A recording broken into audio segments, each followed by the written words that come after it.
Welcome to All For You Stories, where we want you to think different so you act different. Let's go. Hypothetical. Either you're in or you're out. The biggest fight Mikey and Janae ever had started with a hypothetical. They were lounging on the couch watching The Wire when Mikey asked, "What if I asked you to marry me?" Janae laughed, ignored his comment, and went back to the show. Something about the way she dismissively waved her hand and smacked her lips bothered Mikey. It made him feel like he had said something completely outrageous. He tried to overlook it at first, but as time passed, it began to nag at him. Just after Stringer and Avon talked about what to do about Omar, he asked a follow-up question. "Why'd you act like the idea of getting married is so crazy?" She laughed and kept watching the show. "Boy, quit playing." "Is the ideal just a big old joke to you?" Mikey questioned. She ignored him at first, but felt him staring. Janae stopped watching the show and looked at him. She saw he really wanted an answer. Never wanting to shy away from the truth, she stopped watching the show and gave it to him. For the next 5 minutes, she laid out a detailed explanation of why the idea of getting married seemed so outlandish. Mikey tried to discuss it with her, and it rapidly turned into an argument. Mikey made the mistake of raising his voice, so the volume of his voice became the issue. They began going back and forth, tit for tat, to the point where they both forgot about the original topic. Mikey eventually got so upset that he knew he had to leave before saying something he couldn't take back. Mikey went to the park. The sun had just disappeared for the night, and a slight breeze blew from the west to the east. Aside for the people who would be sleeping there, and a few hoopsters, the park was empty. Mikey watched the ballers for a moment, but soon his thoughts took over. Everything Janae said popped into his mind, and he began to get upset. Or was he hurt? Or was he both?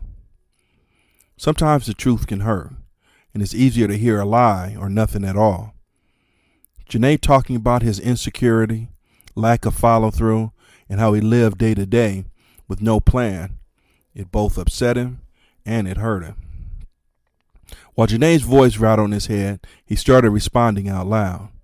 This dialogue continued as he walked to the other side of the park. It didn't take long for him to acknowledge that Janae was right. His insecurity could not be denied.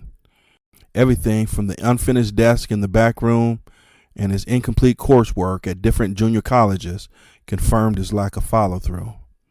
And his confusion about what path he was headed down, or if he was on a path at all, confirmed the obvious. Acknowledging the truth made him want to get Janae's voice out of his head. He tried thinking about sports, song lyrics, lines in movies, and other random topics, but it would not go away.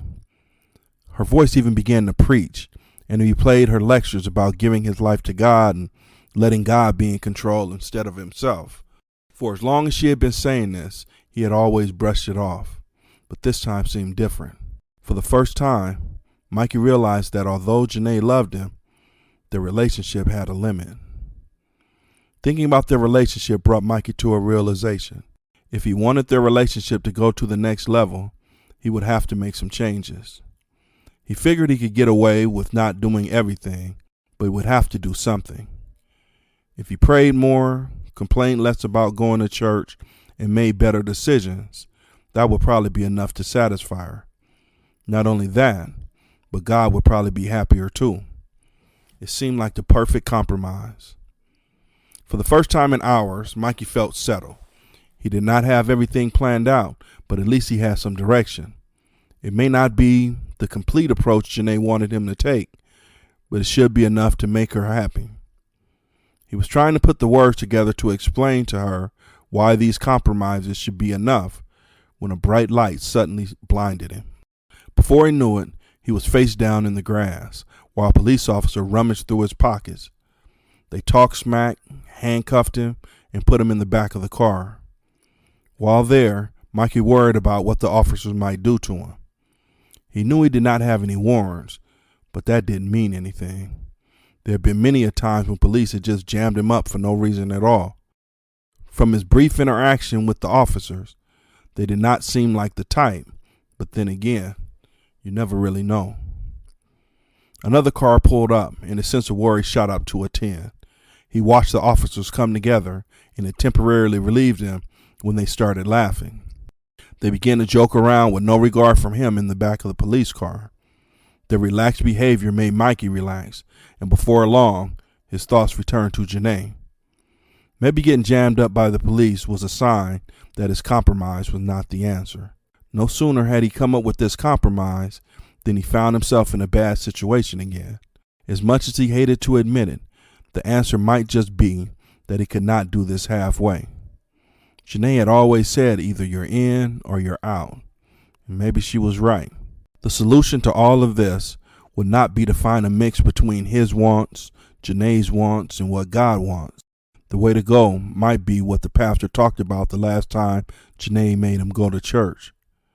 He would have to let go and let God. Something about this made him think that this might be the right way to go. He felt calm, and although he did not know exactly what to do, at least he had a plan. This feeling of calm allowed him to close his eyes and relax. With his eyes closed, he felt it was time to say a prayer. He didn't know how to pray because he mainly just thought about sports during the other times that he prayed. He tried to recall what others said when they prayed, but nothing came to him.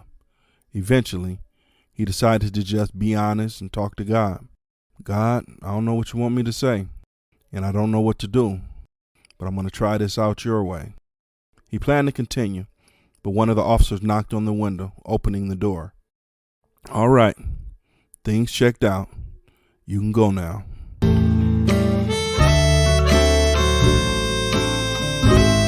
Thank you for listening. Please like, subscribe, and tell somebody else about us. Peace.